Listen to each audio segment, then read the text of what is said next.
1986 was a bad year for the wildlife at Yellowstone National Park. A few years of progressively worsening droughts was starting to reach dangerous levels for the animals in the area. 2 years later, in 1988, they saw record-breaking wildfires, fueled by all that dry tinder that had been piling up for years.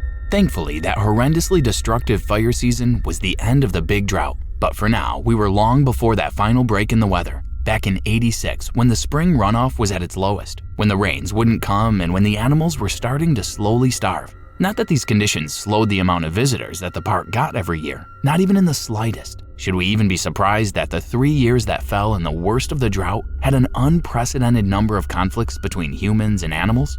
Even the lynxes up north and the mountain lions, who are famous for avoiding humans, started appearing at dump sites and at the edges of the forest in search of food. Several run-ins with black bears and grizzlies had occurred, resulting in one death so far. It was in the heart of this rather volatile time for Yellowstone that 38-year-old William Tesinsky came to Yellowstone. He was a mechanic by trade, but that wasn't where his true passions lay. In his spare time, William, known as Bill by everyone, was a remarkable photographer. This wouldn't be the first time he'd come to Yellowstone, not even close. The rangers knew him so well that he often stopped by their stations just to catch up socially, and they'd bought his photographs before to use in park brochures and at check-in stations to show people what the points on the map looked like in real life. This had become quite a lucrative side hustle for Bill. You see, for the last year and a half, he'd been in the middle of a divorce and a bitter custody battle, and the sales from his photos were keeping him out of legal debt. So his beloved stomping grounds not only kept him afloat, it also allowed him to come out to decompress from what was a very stressful time in his life.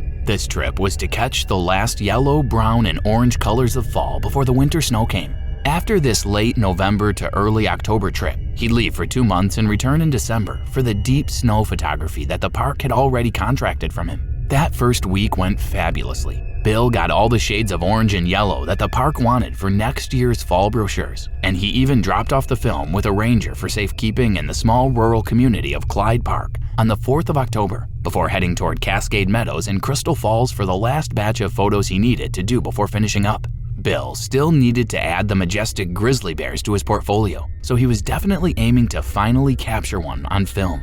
The ranger warned Bill to be careful, since they noticed that the bears were on their final autumn feeding spree, where they mostly focused on high-protein meat in preparation for their winter hibernation. It wasn't just because bears are known to become almost entirely carnivorous, and therefore more aggressive. It was because of the drought. After 2 years of increasingly leaner pickings, and now with the final stages of autumn upon them, Yellowstone's population of grizzlies were acting more violently than any of the rangers had ever seen before. But there was something that neither the ranger nor Bill could have foreseen, and that something was a female grizzly named Number 59. 59 had been relocated twice in the past, each time because she'd behaved aggressively toward humans. And the last time she'd been removed from the town of Clyde Park, the very place where Bill handed over the film.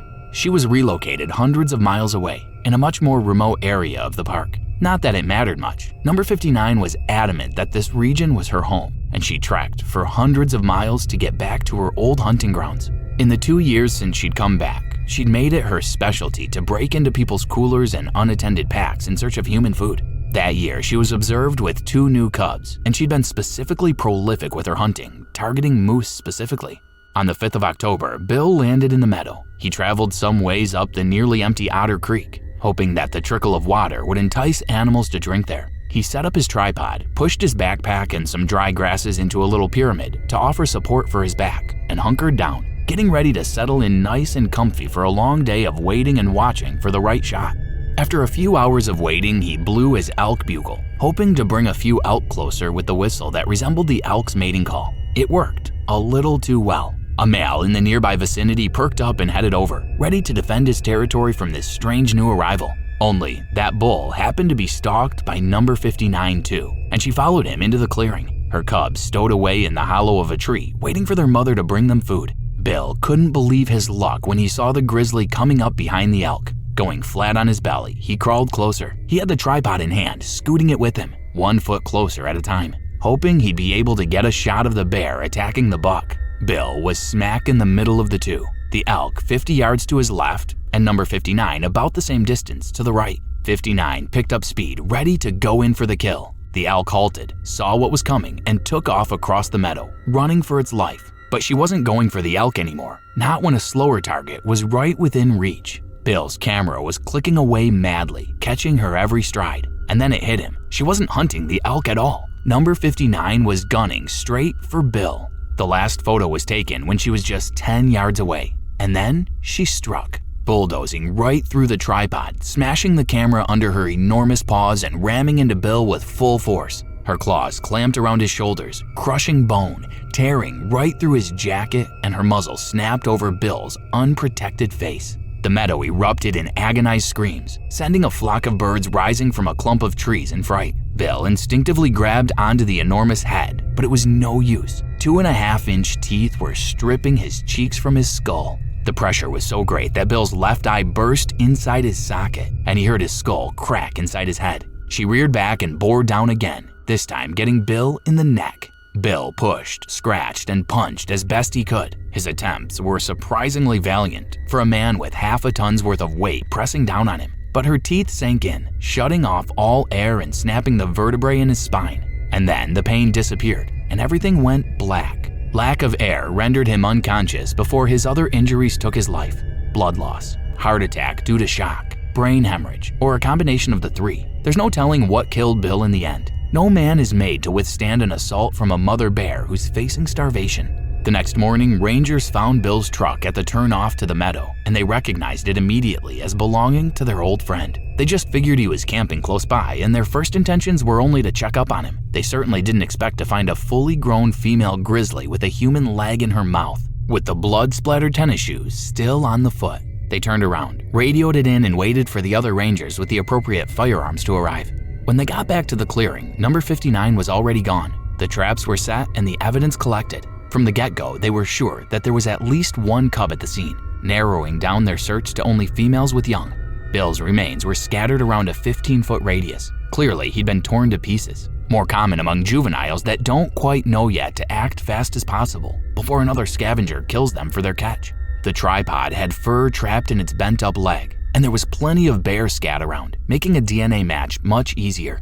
Just one day later, a trap was triggered, with number 59 imprisoned inside. Her two cubs had stayed close by all night, and they were quickly tranquilized alongside their mother. Unfortunately, this was the end of the baby's freedom and the final straw for number 59. She was euthanized, autopsied, and the rest of Bill's remains removed from her intestines. The cubs were moved to an unspecified facility to grow up in captivity. Yellowstone National Park does not just shoot bears willy-nilly. Almost always, a bear is only killed if it's actually killed a human being. And even then, the circumstances surrounding the attack are taken into account before the decision is made.